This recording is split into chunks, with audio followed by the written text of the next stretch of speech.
The quantum wreck, as the scientists had dubbed it, lay half buried in the Mojave Desert like a monument to alien failure. For 3 years, it had been nothing more than a curiosity, a massive crystalline structure that defied Earth's physics and refused to yield its secrets. The Zenthari Collective had dumped it there after their expedition to catalog primitive worlds, deeming the vessel too damaged to repair and humanity too primitive to pose any threat. They were wrong on both counts. Eva Martinez stood in the cargo bay of what was once considered worthless scrap, her calloused hands running across panels that now hummed with life. At 28, she had already earned a reputation as the engineer who could fix anything. But this was her masterpiece. "Luis, try the secondary plasma conduits now," she called out, her voice echoing through the cavernous space. Luis Chen's fingers danced across the makeshift control panel they'd wired into the alien systems. At 32, he'd been a software architect before the wreck arrived. Now he was humanity's bridge between terrestrial computing and technology that operated on principles Einstein never dreamed of. "Conduits responding," Luis announced, his dark eyes reflecting the blue glow of awakening systems. "Eva, we're at 73% integration. Your solution for the quantum matrices actually worked." Eva allowed herself a small smile.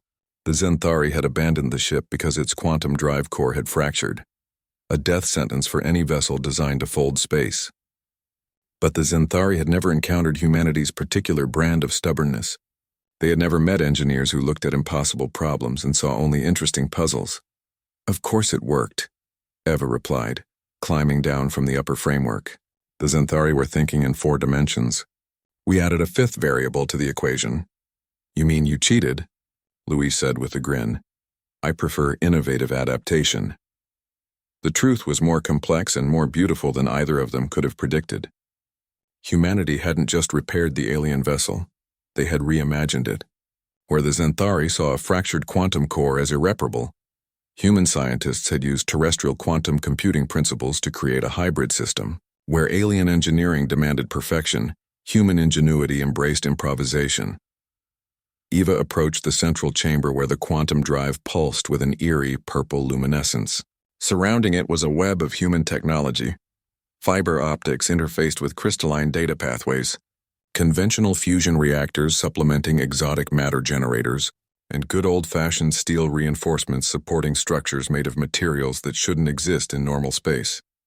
"The Council of Species is going to lose their minds when they find out what we've done," Luis said, pulling up holographic displays that mixed alien glyphs with human mathematics. The Council, the Zenthari and their dozen allied species, had made first contact 2 years ago.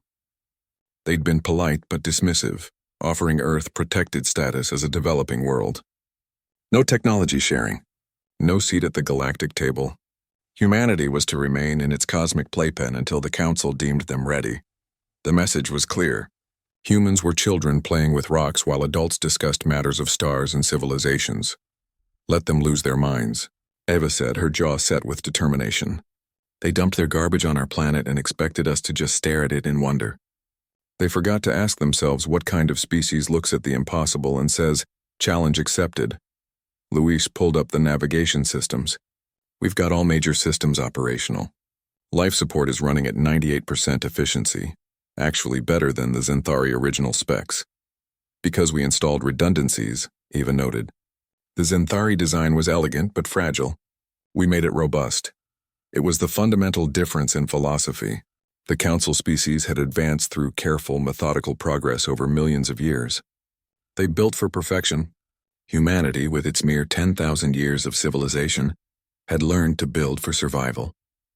Human engineering wasn't always pretty, but it was practical, adaptable, and nearly impossible to completely destroy." "Ready for the test flight?"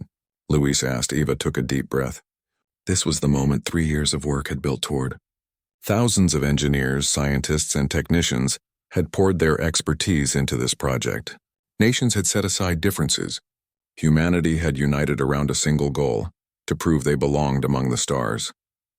"Fire it up," Eva commanded. Luis initiated the startup sequence. The quantum drive responded immediately, reality itself seeming to bend around the core. The human-built containment systems held perfectly, managing energies that could vaporize a city. Throughout the ship, hybrid systems came online in a cascade of light and sound. The quantum wreck, now rechristened the Phoenix by its human crew, lifted from the desert floor. Alien technology that had been dead for years now sang with power, amplified and controlled by human innovation. Quantum fold capabilities online, Luis reported, his voice tight with excitement. Ava, we're ready for interstellar travel. Ava activated the communications array, broadcasting on frequencies the Council monitored. This is Eva Martinez of the Earth vessel Phoenix to the Council of Species. You left your trash on our planet. We turned it into treasure. Humanity is claiming our place among the stars, whether you're ready for us or not. She cut the transmission and turned to Luis. Take us out. Let's show the galaxy what humans can do.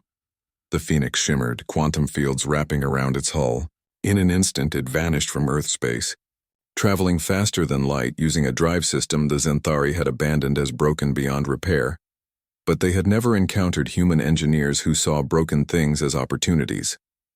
They had never met a species that looked at the impossible and rebuilt it better than the original. As the Phoenix emerged near Alpha Centauri, humanity's first step into the greater galaxy, Eva allowed herself a triumphant smile.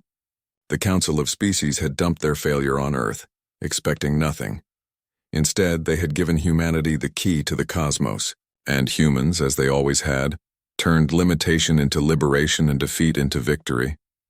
The age of humanity among the stars had begun, built on alien scraps and human determination. The galaxy would never be the same.